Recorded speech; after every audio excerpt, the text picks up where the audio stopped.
Pageant गाह्रो छ हौ, गाह्रो छ। मन्थलीको घामले टिप्परमा बाल्ला भर्दैछौँ। गाउँतिर लानुलाई गाह्रो छ, जीविका पार्जन पाल्नुलाई है। यो चाहिँ मुगी टारतिर हो, गाह्रो छ गाह्रो छ जीविका पार्जन गर्नुलाई। के गर्नुहोस्, घाम पानी नभनी दुःख गर्नुपर्छ हजुर। खाडीमा बसे जस्तै हो घामले सडक्क मन्थलीको मुगी टारतिर बालो भरिरहेछन्। गाह्रो छ हौ, गाह्रो छ। साबेलले नै हो बालो भन्ने, त्यहाँ पनि भइरहेछ। अहिले चाहिँ दुईवटा गाडी मात्र छ कि बिहान त 9-10 गाडी थियो। कुण्डको बोडगाउँमा ग्राउन्ड खनेको, ग्राउन्ड खन्दै मिसिनले चाहिँ जुत्ता फ्ल्याट फ्याँकिदिएर है गाह्रो बनाइदियो सबैलाई। जुत्ता फ्याँकिदिएर काम पानी पर्नु लागिसकेको छ। दर्शक धेरै छन् यहाँ मिसिन हेर्ने। ग्राउन्ड कस्तो आकारको बन्छ, कति के कस्तो बन्छ भन्दै टोलेर सबै मिसिनले जुत्ता फ्याँक्यो है। जुत्ता फुकालेर फ्याँक्ने चाहिँ अपरेटर यही है साथी हो। आज चाहिँ यहाँ कोलोथरे परो कोलोधर आयो भनेको चाहिँ टुङ्गला खाएन। टोलीहरूलाई गिदी अवस्थामा चाहिँ जुत्ता फ्याँकेपछि साथीहरूलाई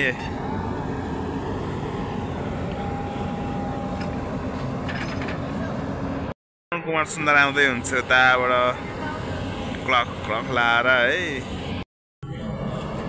अङ्कितलाई होइन मिसिन अपरेटरलाई पसिना आइरहेछ यहाँ मिसिनमा के भइरहेछ भनेर।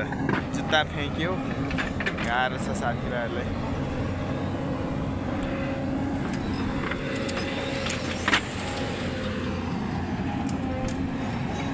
गाह्रो छ नि हौ, गाह्रो छ। काम गर्नु गाह्रो छ जिन्दगीमा। दुःख पनि आइरहन्छ, सुख भन्ने कहिले आउँदैन। यस्तै हो, केले कतिखेर कति टाइममा धोका दिन्छ भन्ने टुङ्गै हुँदैन है। प्रदर्शन आयोमा यो बाहुन आयो एउटा फेरि एउटा सास फेरि बल्ल चुरोट खानु नपाएर म ल्याङ भइरहेको थियो।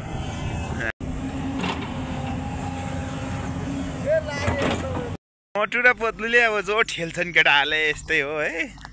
गाह्रो छ दुःख सुख भन्ने कुरो। ओए भात खाएको जसरी कुदान ओए घैँटे मर्लास।